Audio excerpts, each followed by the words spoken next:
أعوذ بالله من الشيطان الرجيم بسم الله الرحمن الرحيم أما بعد فإنا لله وإنا إليه راجعون. The sun is about to set in Medina. Salma is resting, and as she rests momentarily, the Prophet of Allah appears to her in her dreams. She looks at the Prophet of Allah and she is in a shock. His sleeves are rolled, his hair is unkempt, there is dust in his hair, and tears are rolling down his eyes. She cries out, "O Rasulullah, is Qiyamah about to dawn upon us?" He says, "O Salma, indeed Qiyamah is about to dawn upon us. Awaken and look at the dust of Karbala that I have given you." Salma awakens, she runs, and she sees that the dust of Karbala is about to turn red, and it is changing its color. We come to Karbala. Zuljana is neighing and running back to the tents of Zainab. The seventh Imam says, Zuljana is crying out, "O Zainab, your Hussein is about to be beheaded. If you wish, see him for one last time, and if you can, save him." When the neighing of Zuljana is heard, Zainab says to Sakina, "O Sukaina, your father may have brought water for you. Run and receive him." As Sukaina comes out of the tent, she sees the state of Zuljana, and she cries out, "O Zuljana, where have you left my father? Why is your saddle turned? Why are the reins cut? Why does your neck drip of the blood of my father? O Zuljana, inform me, did my father receive a drop of water, or was he beheaded on the burning thirst?" As Sakina pleaded with Zuljana, there was a cry from the battlefield, "Ala qad qutil al-Hussein, ala qad dhubiha al-Hussein." As these cries were heard, the women began to slap their faces and cry out, "Wa Husseina, wa ghurbata." O people, tell me, what happened after the killing of Hussein? What did they do? They plundered the body of Al-Hussein. They robbed him of his possession. When his ring could not be extracted from his finger, they cut off his finger. When his belt wasn't being extracted, they cut off his hands from the wrists. Oh people, tell me, did anybody come to Sakina to console a yatim? Did anybody come to Zainab to give pursa to the sister of Hussein? Did anyone turn towards Medina and said, "O Prophet, أحسنك الله لك العزاء في ولدك الحسين"?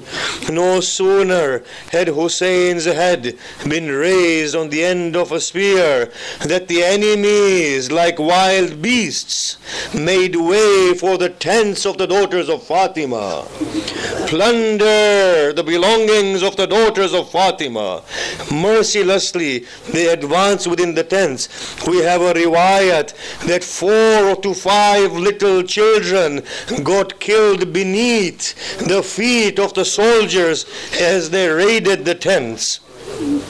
We have riwayah that these headgears of the women were snatched.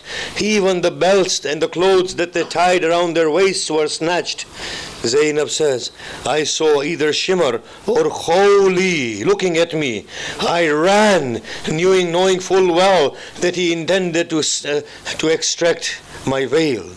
As Zainab ran, Shimr on horseback subdued her. When he approached her, he hit her with the back of his spear, with the knot of his spear. As he hit Zainab on the back, Zainab collapsed unconscious. As Zainab fell unconscious, her chadar was extracted. By Allah, this is the maqtal that I narrate.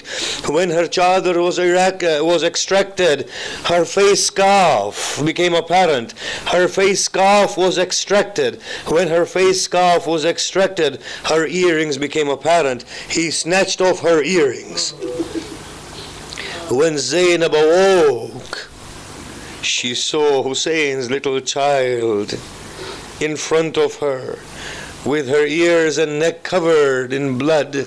She took Sukaina into her lap. When Sukaina opened her eyes, she said, Ya Amati, O aunt, do you have a cloth by which I may cover my head? Zainab said, O child, your aunt is as deprived of a cloth as you are. Let us return to the tent and see what has become of the daughters and the children of the Prophet. When they came back to the tent, what did they see? They saw that Zainul Abidin was on his face. The enemies had extracted his mattress so brutally that he fell to his face. He was crying, he was saying, Oh aunt, if only death had overtaken me before I saw what I saw. The crying and the wailing of the daughters of Fatima. Umar ibn Sa'd gives order to burn the tents of the daughters of Fatima. They come outside with torches ablaze, and they said, O daughters of the Prophet, prepare for captivity. The daughters of Fatima, do not come out. The tents will be set alight if you do not come out. Zainab sent a message. She said, O son of Sa'ad, if you want to take us, give back our face coverings and our head coverings, and we shall come with you. He responds, O Zainab, we no longer take you as a princess. We take you as our captive. When Zainab refused to leave the tent, they set the tent ablaze. We find in the maqtal that the women and the children, frightened, running from one tent into another, they all gathered into the final tent, and Zainab asked Sajjad, O Sajjad, O Imam of our time, shall we be burned to death, or shall we leave the tents without our head coverings? O aunt, save your lives. Hamid ibn Muslim narrates that when the tents were set ablaze, I saw the little children and women, frightened and confused, scatter in the plains of Karbala as if a tasbih had been broken and the beads were scattered upon the floor. I saw little children and women falling over stone and stick, over dead cut bodies. Their feet were bleeding through stepping on thorns, and the cries. A general narrates, I saw a woman of a big stature coming out of a half-burnt tent, clasping her hands, and through despair looking towards the sky, towards her right and her left, and she would enter the tent once again, and then she would come out. When she came out for the third time, I said, Dear lady, do not enter therein, for there is a threat of your life. She said, Oh Sheikh, you do not know, Inna lana alil, we have a sick child in the tent. And then I saw her carrying a young man on her shoulders as she came out of the tent. Hamid ibn Muslim narrates